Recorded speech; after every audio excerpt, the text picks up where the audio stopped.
तिहिडी block अंतर्गत पालियाबिंधा पंचायत रे अवसरप्राप्त कर्मचारी संघ तरफ एक जलदान शिविर अनुष्ठित हो जाइछि। एही शिविर को समाज दैनिक खबर कागज तिहिडी प्रतिनिधि रामनारायण नायक उद्घाटन करथिले। संघर संपादक और सभापति अक्षय विश्वाल रघुनाथ पशुपालक एही शिविर मुख्य लक्ष्य बाबद रे आम सांबादिक सत्यव्रत नायक को मत देथिले। आमर पालियाबिंधार पेन्शनर्स क्लब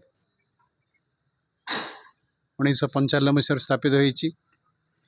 या ओडिशा राज्य सरकार द्वारा स्वीकृति प्राप्त। आमर मासिक बैठक व्यतीत आमे माने विभिन्न सामाजिक कार्यक्रम करि आसछु।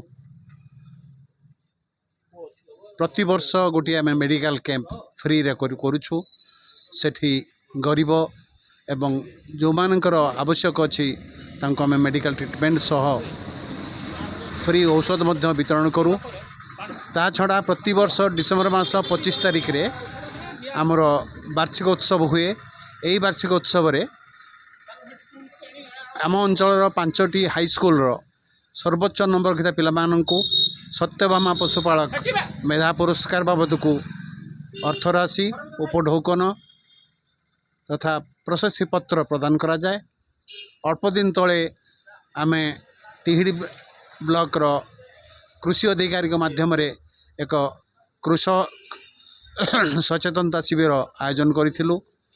खूब फलप्रद होइथिला। या छड़ा ए अंचल गरीब लोक माननकु यथा संभव आमे माने आर्थिक सहाय्य मध्य करि आसछु। धन्यवाद। तिहिडी सत्यव्रत नायक रिपोर्ट न्यूज ओडिया।